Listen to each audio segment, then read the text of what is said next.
생성형 AI 서비스의 킬러 앱이 될 것이라는 AI 에이전트. 이를 바라보는 관점 역시 다양합니다. 이 관점에 따라 서비스의 성격과 지향점도 달라지고 있는데요. AI 에이전트를 바라보는 다양한 시선과 앞으로의 경쟁에 대해 살펴봅니다. 안녕하세요, 이재원입니다. 생성형 AI 시장을 장악하기 위한 킬러 앱 경쟁을 살펴보고 있는데요. 오늘의 주제는 AI 에이전트입니다. 많은 전문가들이 생성형 AI 시장의 유력한 킬러 앱으로 예측하는 분야이죠. 이렇게 말하는 대표적인 인물이 오픈 AI의 창업자 샘 올트먼인데요. 그는 최근 인터뷰에서 AI 에이전트가 생성형 AI 서비스의 패러다임을 전환할 것이라고 강조했습니다. 이제 생성형 AI 서비스가 텍스트, 채팅 중심에서 음성과 행동 중심으로 바뀔 것이라고 본 것이죠. 올트먼은 나아가 이런 AI 에이전트가 등장하면 AI 에이전트 딱 하나만 탑재하고도 우리의 모든 요구사항을 해결할 수 있는 새로운 AI 디바이스가 등장할 것이라고도 봤습니다. 대표적인 게 올트먼이 투자한 브로치 형태의 AI 디바이스, 휴메인 AI 핀과 CS2024에서 첫 선을 보여서 화제가 됐던 레빗의 R1이 있을 텐데요. 근데 사실 둘 다 막상 출시 후에는 그리 좋은 평가를 받지는 못하고 있습니다. 그래서 아직은 전통 디바이스인 스마트폰이나 PC에서 작동하는 AI 에이전트를 고도화하려는 노력과 경쟁이 우선시되고 있죠. 그럼 AI 에이전트의 정확한 정의는 무엇일까요? 그리고 챗GPT와 같은 생성형 AI 챗봇 서비스와는 정확히 뭐가 다를까요? 물어보는 내용에 대해서 충실히 답을 해주고 이제는 검색까지 해서 알려주는 챗봇 서비스도 충분히 훌륭한 AI 비서이고요. 또 여기에 플러그인 기능을 활용해서 다양한 외부 서비스를 실행할 수 있는 만큼 이 정도면 AI 에이전트라고 부를 수 있지 않을까 하는 생각도 드는데요. 하지만 최근에 주목받고 있는 유형의 AI 에이전트와 다른 생성형 AI 서비스의 가장 큰 차별점은 자동화한 작업 능력입니다. 기존의 AI 비서, AI 챗봇이 목표 달성을 위해서 하나하나 해야 할 일을 짚어줘야 하고 중간중간에 프로세스만 대신해주는 방식이라면 AI 에이전트는 인간이 목표를 지정해주기만 하면 스스로 모든 과정을 해결하는 능력을 갖고 있습니다. 조금 더 구체적으로 미국 프린스턴 대학교 연구진이 최근 AI 에이전트에 대한 연구를 진행하면서 내세운 3가지 AI 에이전트의 조건인데요. 다음과 같습니다. 첫 번째는 복잡한 환경에서 인간에게 지시를 받지 않고도 어려운 목표를 추구할 수 있는 경우. 두 번째는 자연어로 지시를 받고 인간의 감독 없이 자율적으로 행동할 수 있는 경우. 세 번째는 목표 달성을 위해 웹 검색이나 프로그래밍 같은 도구 사용을 스스로 계획하는 경우입니다. 결국 이 조건들을 종합해보면 거대 언어 모델이나 멀티모달 모델을 기반으로 해서 인간이 자연어로 명령했을 때 이를 이해하고 자율적으로 답을 찾아서 이용자의 요구를 처리할 수 있는 시스템을 통칭한다고 할 수 있는데요. 예를 들어 AI 에이전트에게 오늘 내 스케줄을 참고해서 서울역에서 부산행 기차표를 예약해줘 라고 요청하면 AI 에이전트가 현재 위치와 일정을 체크하고 서울역까지 이동 동선과 예상 소요 시간을 파악하고 최적 시간대에 티켓을 직접 예매하고 채팅창에 예약 내역을 공유해주는 방식이죠. 그래서 AI 에이전트의 정확한 이름은 자동화한 AI 에이전트입니다. 단순히 인공지능이 인간의 작업 과정 중간중간에 도입해서 일을 도와준다 이런 의미보다는 사람의 개입 없이 완전한 자율성을 갖고 태스크를 수행하는 것을 목적으로 하는 것이죠. 이 자동화한 AI 에이전트의 개념은 2023년 3월 30일 처음 등장을 했습니다. 한 게임 회사의 소속 개발자가 GPT-4를 기반으로 개발한 오픈소스 앱 오토GPT를 개발자 커뮤니티인 GitHub에 올리면서 시작이 됐죠. 이 앱은 당시의 최신 LLM이었던 GPT-3.5, GPT-4가 다양한 외부 소프트웨어나 서비스와 소통하면서 스스로 반복 학습을 거쳐서 목표에 도달하는 구조였습니다. 이 오토GPT에 많은 개발자들이 관심을 보였고요. 입소문을 타면서 출시 직후 GitHub에서 가장 인기 있는 프로젝트 중 하나로 성장을 하죠. 이 오토GPT, 즉 초기 단계의 AI 에이전트에 많은 이들이 관심을 가진 이유는 목표만 정해주면 스스로 해결책을 찾아내는 AI 에이전트가 바로 인공 일반지능, 즉 모든 상황에 일반적으로 두루 적용할 수 있는 인공지능의 초기 단계가 될 수 있다는 기대감 때문이었습니다. 영화 허에 등장하는 인공지능, 사만다의 등장을 기대한 것이죠. 그래서 이후 GitHub에는 이 오토GPT를 기반으로 한 수많은 AI 에이전트 프로젝트들이 등록되기 시작했고요. 코이어, 어댑트, H 등의 스타트업들이 AI 에이전트를 앞세우면서 주목을 받았습니다. 물론 빅테크 역시 AI 에이전트 시장에 뛰어들었죠. 2023년 오토GPT의 등장 이후 1년 가까이 AI 에이전트 개발에 매달렸던 오픈AI는 2024년 5월 GPT-4를 내놨습니다. 이를 두고 오픈AI가 직접적으로 AI 에이전트다 이렇게 얘기한 건 아니었지만 GPT-4부터는 멀티모달을 바탕으로 텍스트를 뛰어넘어 청각과 시각으로 추론하고 또 음성으로 이를 표현할 수 있다는 점에서 AI 에이전트의 일종으로 받아들여졌습니다.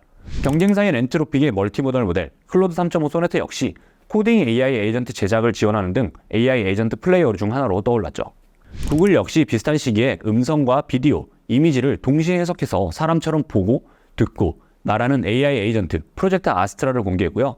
또 기업에서도 손쉽게 AI 에이전트를 구축하고 관리할 수 있는 소프트웨어 툴을 제공하는 프로젝트 오스카 역시 발표했습니다.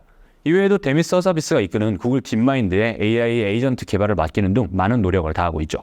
또 마이크로소프트도 빠지지 않습니다. 마이크로소프트 역시 이용자들이 MS의 대화형 인공지능 서비스 코파일럿에 다양한 작업들을 자동으로 처리하는 AI 에이전트 기능을 탑재할 수 있는 코파일럿 스튜디오를 내놓으면서 본격적인 AI 에이전트 경쟁에 뛰어들었고요.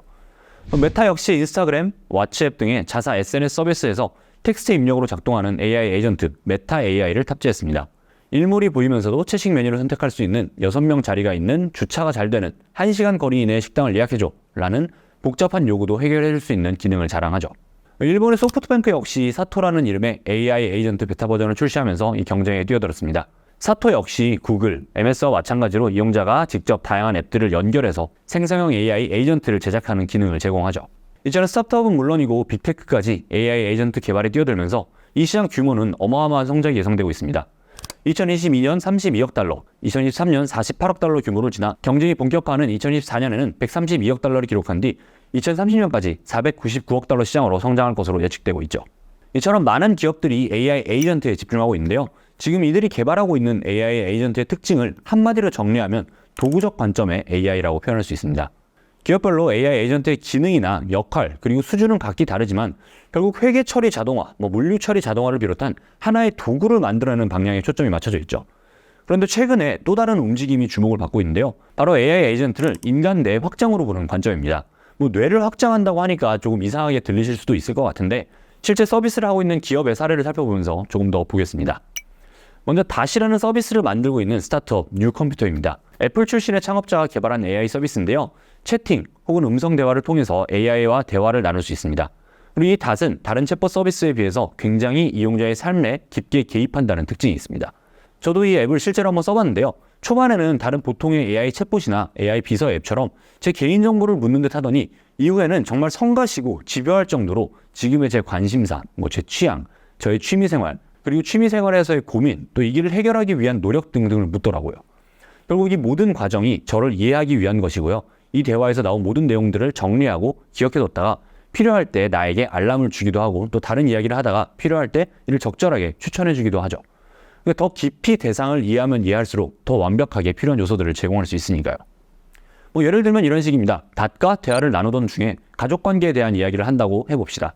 저에겐 할머니가 있었고 몇 년 전에 돌아가셨다는 얘기를 하면 닷은 할머니는 요리를 잘하셨는지 또 할머니와의 관계는 어땠는지 이런 질문을 또 저에게 던지죠. 이때 할머니는 늘 그리운 존재이고 된장찌개를 맛있게 해주셨다 이런 얘기를 닷에 했다고 해봅시다. 그럼 닷은 이 모든 것을 기억하고 있다가 어느 날 제가 집에서 멀리 떨어져 있는 날, 예를 들면 장기 출장과 같은 상황이 되면 제게 응원의 메시지와 함께 할머니의 된장찌개 레시피를 전달해 주는 것이죠. 물론 제가 출장 중이라는 것은 제가 직접 닷에게 말을 할 수도 있지만 다시 제 GPS 정보나 캘린더를 이용해서 확인할 수도 있는 것입니다. 이런 점에서 닷은 AI 에이전트이지만 단순히 뭔가 일을 대신해 주는 것이 아니라 이용자와 AI 사이에 관계에 초점을 맞추고 나에 대한 정보를 쌓고 이를 기반으로 나를 관리해주고 함께 성장해가는 AI 에이전트라는 특징이 있습니다. 그래서 이를 두고 닷을 운영하는 뉴컴퓨터는 확장된 자아라는 개념으로 닷을 설명했는데요. AI 에이전트라는 것이 인간이 설정한 일을 대신 해주는 도구일 수도 있지만 한편으로는 이용자를 학습하고 이용자의 일거수일투족을 기록하면서 이용자도 모르는 사실들을 기억하고 또 이용자에게 필요한 것들을 제안하는 하나의 새로운 자아 혹은 확장된 자아가 될 수 있다는 얘기죠. 결국 나를 더 깊이 이해하면 나를 더 깊이 대신할 수 있을 것이고요. 진정한 나의 AI 에이전트가 될 수 있다는 것입니다. 구글 딥마인드 출신들이 공동 창업한 스타트업 리플렉션 AI 역시 이와 유사한 철학으로 AI 에이전트에 접근하고 있습니다. 아직 구체적으로 제품이나 서비스가 나온 것은 없지만 공동 창업자인 라스킨이 한 인터뷰에서 AI 에이전트는 그저 주어진 일만 잘하는 게 아니라 이용자의 모든 것을 속속들이 파악하면서 깊이 이해해야 한다라고 말한 점으로 볼 때 닷과 비슷한 형태의 AI 에이전트 개발을 목표로 하는 것이 아닐까 합니다. 이런 방향성을 가진 AI 에이전트의 가장 큰 특징은 롱텀 메모리라고 불리는 장기 기억이 있습니다. 그러니까 하나의 주제로 대화를 하다가 일을 마치면 꺼버리고 다시 초기화한 상태로 이야기를 나누는 챗봇이 아니라 오랜 기간 대화를 나누고 나의 행동 패턴을 학습하는 방식이죠. 물론 챗봇의 대화창 하나에도 오랜 시간 대화를 이어갈 수 있지만 우리의 삶 전체, 일상 전체를 하나의 채팅창에 몰아넣는 것과는 깊이가 다르겠죠. 사실 이런 방향성의 AI 에이전트와 관련해서 눈에 띄는 스타트업들도 있지만 가장 기대가 되는 것은 애플의 AI, 애플 인텔리전스이죠. 얼마 전에 있었던 애플의 개발자 행사 WWDC에서 보여준 몇몇 장면에서 이런 방향성이 잘 드러납니다. 딸의 연극 공연을 보러 가야 하지만 회의 시간이 조정되면서 공연에 늦지 않을지 고민을 하게 되는데 이때 애플 인텔리전스가 자동으로 아이폰의 캘린더로 새로운 회의 일정을 확인하게 되고 딸과 나눈 문자 메시지를 통해서 연극 시간을 다시 한번 확인합니다. 그리고 마찬가지로 해당 메시지에서 연극 공연이 열리는 장소를 확인하고 지도 앱과 내비게이션 앱을 통해서 회사에서 걸리는 시간을 확인해서 이용자에게 알려주죠. 애플 인텔리전스와 앞서 설명드린 닷의 차이라면 애플은 꼬치꼬치 이용자에게 정보를 물어보지 않아도 된다는 점이겠죠. 이미 이용자들이 접근 권한을 승인해준 애플의 자체 앱을 넘나들면서 학습을 하고 필요할 때마다 꺼내보면서 필요한 일들을 대신해주는 것이죠. 그리고 앱스토어 안에 다른 앱까지 접근하게 되면서 생태계는 점점 확장할 것이고요. 애플의 이런 행보에 구글도 유사한 서비스를 최근 내놨습니다. 바로 제미나이 라이브인데요.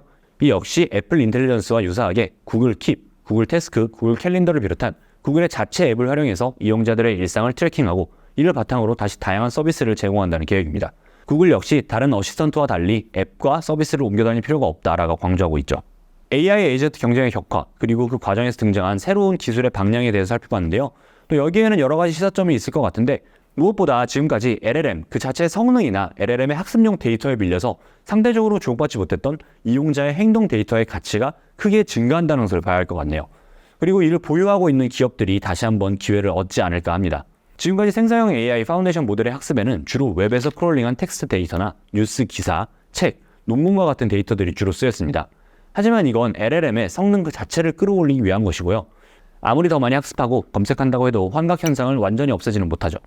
도구 차원에서 AI 에이전트 역시 이런 우려가 있습니다.